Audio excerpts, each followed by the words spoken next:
Good morning po muli everyone sa mga kapwa ko crowders at sa gabing ito ay ituturo po natin kung paano po maglipat ng ating mga token na po sa mother account. So ito po ay nabanggit na po sa meeting 1 week ago na this December nga po ay magsisimula na po yung pag-transfer ng family account sa main account. So, nakita natin kanina ay inopen na kasi nung nakarang araw tinignan ko hindi pa po open. So, yun po yung gagawin natin ngayon. Pero disclaimer lang po na ang pwede lang pong i-transfer dahil sa tinignan ko kanina yung comparison ng isang may element package at yung walang element package ay hindi po natatransfer po yung wala pong NFT package na nabili. So, titignan po natin para malaman nyo rin na ganun pala yon na hindi pala pwedeng i-transfer pag wala pang element package. So, mag-share screen lang po tayo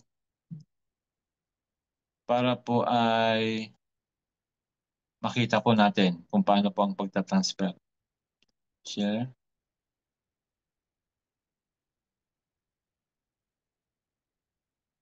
Okay.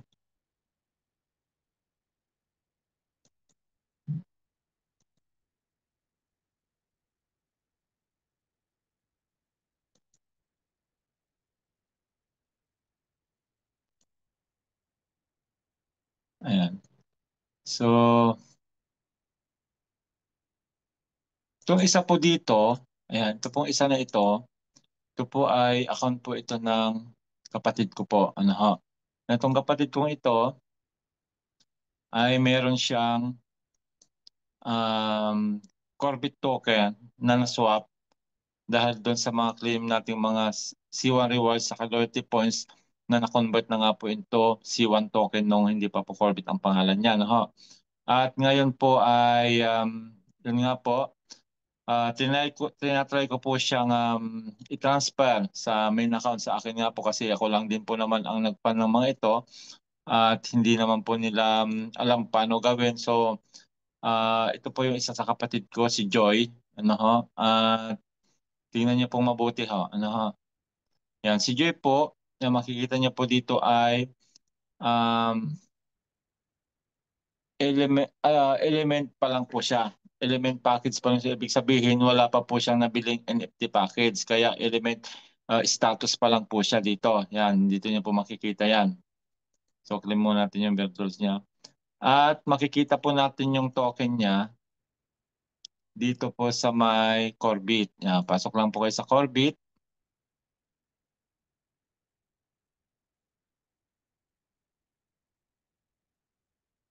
Yan. Pag nandito na kayo sa Corbit, ay makikita niyo na po dito yung laman ng kanyang token, kung magkano po yung laman ng kanyang token. At nandito po siya. Ayan.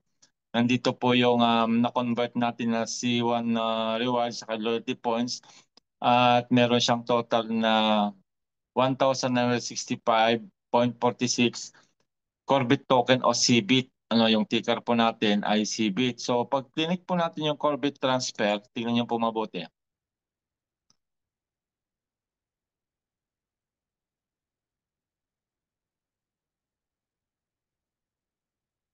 Wait lang po natin kasi nagbabasa pa siya.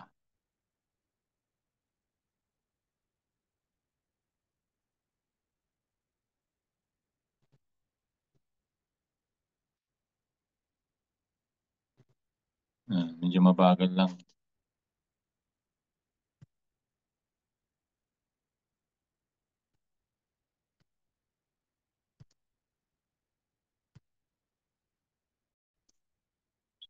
So makikita po natin dito, ayan makikita nyo po, transfer cannot be completed. Kasi wala po siyang NFT package na bili. Should you not hold on element starter package, please use the 19 euro node activation fee to continue. So, kahit na wala po siyang NFT package pala, basta babayaran po natin itong worth of 19 euro, node activation fee ay doon po lang po natin siya matatransfer. So tingnan natin kita Corbit transfer activation. Tingnan natin kung ano lalabas. Ayan. So makikita niyo po dito sa CBIT transfer. Yan, makikita niyo po dito sa gift code na po ito, gift codes. At nandito po yung CBIT transfer. Pag click niyo po yung CBIT transfer, so nandito po yung activation. I-activate muna natin siya bago natin siya matransfer. So 19 po siya, euro o 190 business point. Pero ito, hindi ko pa po alam ito. Itong 990 business point o 99 euro. Baka meron po itong minimum na dami ng token para po ay ito po yung bibilin. Kasi nga CBIT Transfer Expander. So papaliwanag po naman nila yan sa ALG meeting. Hindi po kasi nabanggit yan nung Merkules. So ganun po siya. Ayan. So makikita nyo, kaya hindi po siya matatransfer. Kailangan niya muna magbayad ng 19 euro para matransfer. So pupunta naman po natin yung may element. Ito po yung may element. Isang kapatid ko rin po ito. Ayan, si Rhea. Makikita niyo po si Rhea dito. Ayan. Siya po ay meron po siyang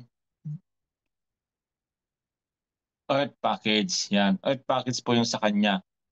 Yung si Joy ay element status. Ibig sabihin wala pa po siyang nabiling NFT package. Ito meron na po siyang nabiling Earth.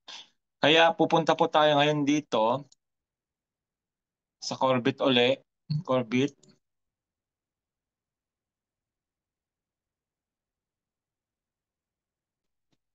Tayo lang po natin. Ayan. At ito po ay meron siyang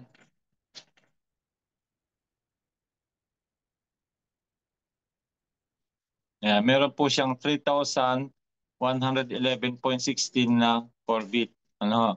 Then click po natin yung Corbit transfer. Ayan, so lumabas na po ito kung kanino po natin ita-transfer. Doon sa isa ay wala pong lumabas na ito. Kailangan mo na magbayad niya ng node activation fee na 19 euro. So dito, ita-transfer ko na po sa aking main account.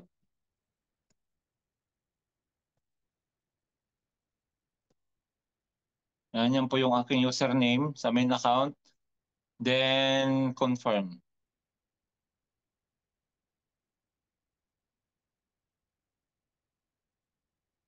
Ayan. So sabi dito, the user profile has been successfully verified. Below are the details of the confirmed user. So ibig sabihin, tama po yung username na ito. Kasi nga, bago po kayo mag-transfer, kailangan po ay i-double check nyo po yung username na pagtatransferan ninyo para po hindi po magkamali kasi baka ma-lose po natin yung token. So yan, try na po natin i-transfer. Click lang po natin yung confirm Corbit transfer. Then, nakalagay po dyan, you're about to transfer all your Corbit to the selected user. Please note that this is our one-off activation that cannot be reversed or redone. Ibig sabihin, pag na-transfer na po natin ito, hindi na po siya pwedeng ibalik kung saan siya nanggaling. Kaya meron po nakalagay dito, I acknowledge that this transfer is final at cannot be reversed. Ayan. So, kailangan po natin i-click yan. Then, i-click na po natin yung confirm. Pag okay na po, talagang willing na kayong i-transfer itong token na ito sa main account, then click na po natin yung confirm. Ayan. So, yan. Transfer successful. Return to home. Transfer already completed. Corbit transfer for this account has already been completed. Each user is limited to a single transfer. Ayan, single transfer lang daw po. Return to home. Ayan, kita niyo po, wala na. Na-transfer na po siya. Na-transfer na po siya doon sa aking main account. Okay, so ganun lang po. So, titignan po natin sandali kung titignan po natin kung meron siyang record doon sa aking main account. na na-transfer po siya doon. Titignan ho natin ano ho, sa main account. Log out lang ho tayo dito.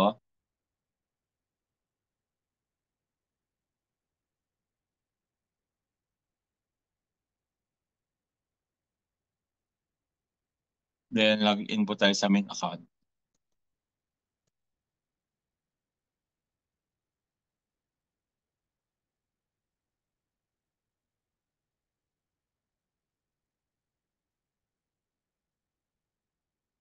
Okay, main account. Yan, dyan po natin tinransfer kanina, 1973. Yan po yung aking main account. Meron pong 501 lang po yan kanina. 1,000. Titignan ho natin kung nadagdag na po siya dito.